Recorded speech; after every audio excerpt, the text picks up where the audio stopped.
스타트업을 운영하고 계신가요? 혹은 이제 막 시작하셨나요?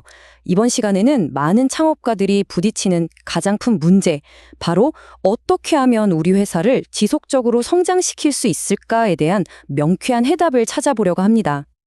아마 이런 고민 한 번쯤은 해보셨을 거예요.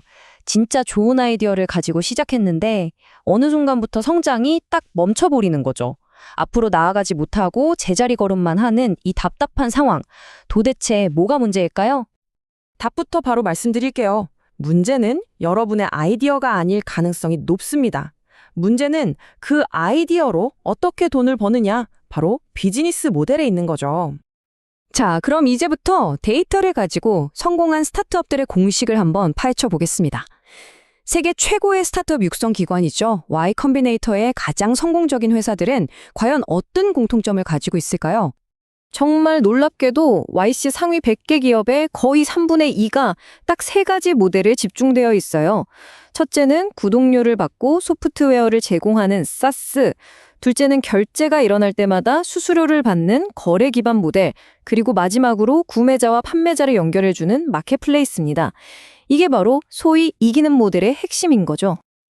근데 단순히 어떤 모델이 많으냐가 중요한 게 아닙니다.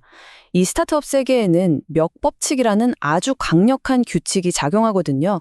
이게 뭐냐면 소수의 압도적인 성공 사례가 나머지 전부를 합친 것보다 훨씬 더 큰 가치를 만들어낸다는 뜻이에요.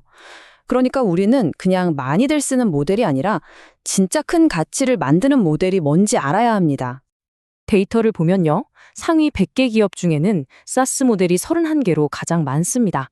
많은 분들이 SaaS를 선택하는 이유이기도 하죠. 하지만 단순히 회사 숫자만 세는 건 진짜 중요한 걸 놓치는 거예요. 진짜 이야기는 바로 그 가치를 들여다볼 때 시작됩니다. 바로 이겁니다. 회사 숫자는 적었지만 마켓플레이스와 거래 기반 모델이 만들어내는 가치가 전체의 거의 60%를 차지합니다. 이게 바로 멱법칙의 무서운 힘이죠. 소수의 회사가 시장의 대부분을 가져가는 겁니다. 진짜 크게 성공하고 싶다면 가장 가치 있는 모델을 선택해야 한다는 뜻이겠죠? 그럼 도대체 뭐가 이런 엄청난 가치의 차이를 만들까요? 간단합니다. 이기는 모델은 소프트웨어로 확장해요. 고객이 100명이든 10만 명이든 비용은 거의 똑같죠.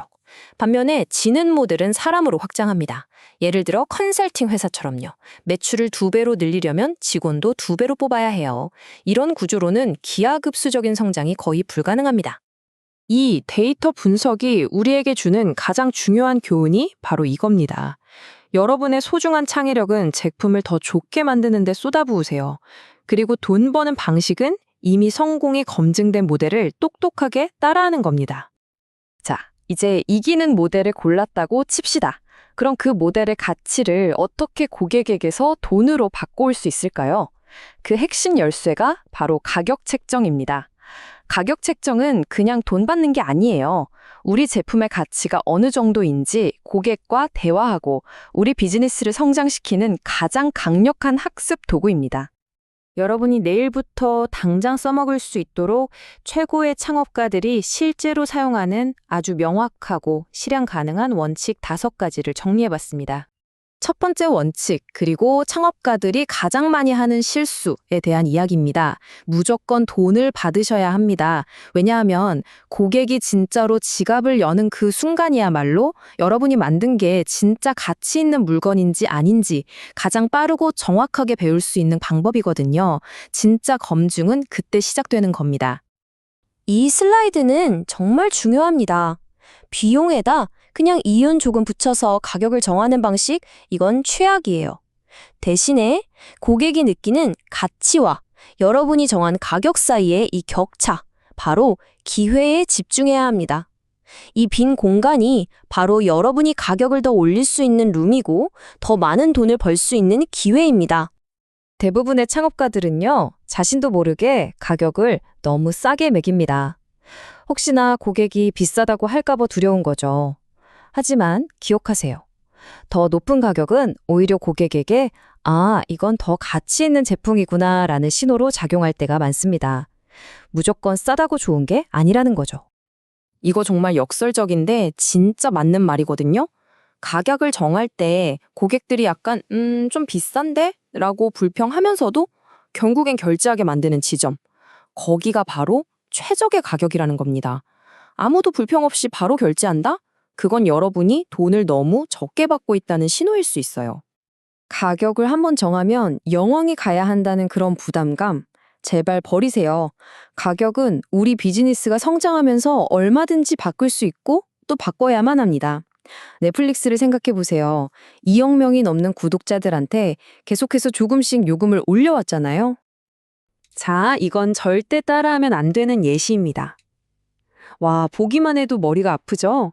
이렇게 복잡하면 고객은 그냥 혼란스러워서 결제를 포기해버립니다.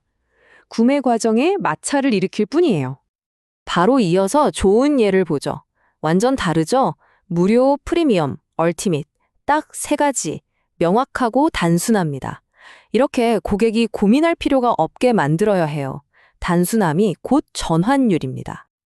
자, 이제 마지막으로 지금까지 배운 이 모든 가격 측정 원칙들이 합쳐지면 도대체 어떤 마법 같은 일이 벌어지는지 정말 드라마틱한 실제 사례 하나를 보여드리겠습니다. 세그멘트라는 회사의 여정은 가격 책정의 힘을 정말 극적으로 보여줍니다. 처음엔 제품을 그냥 공짜로 나눠줬어요. 그러다 용기를 내서 1년에 $120를 받기 시작했죠. 근데 한 조언가가 이런 말을 합니다. $120가 아니라 $12만 요구하세요. 말도 안 되는 소리 같았지만 이 한마디가 모든 걸 바꿨습니다. 그들은 자신들이 제공하는 가치에 기반해서 가격을 다시 생각했고 결국 150배나 높은 가격에 첫 기업 고객을 유치해냈습니다. 이 작은 생각의 전환 하나가 회사의 운명을 바꿨고 결국 $32억, 우리 돈으로 약 4조 원에 인수되는 엄청난 성공으로 이어진 겁니다. 자, 오늘 내용의 핵심만 다시 한번 정리해 드릴게요. 기억하세요. 제품은 혁신화돼 비즈니스 모델은 검증된 공식을 따르세요. 그리고 가격 책정을 절대로 두려워하지 마세요. 가격은 여러분이 제공하는 가치를 확인하는 가장 정직하고 강력한 도구입니다. 이 원칙들이 여러분의 비즈니스를 완전히 다른 레벨로 이끌어 줄 겁니다. 마지막으로 여러분의 비즈니스에 바로 적용해 볼 수 있는 질문 하나를 던지면서 마무리하겠습니다. 혹시 가격을 올리는 게 두려우신가요? 그렇다면 먼저 이 질문에 답해 보세요. 나는 고객의 어떤 문제를 얼마나 진정으로 해결해 주고 있는가? 그 가치의 크기 속에 여러분이 받아야 할 진짜 가격이 숨어 있습니다.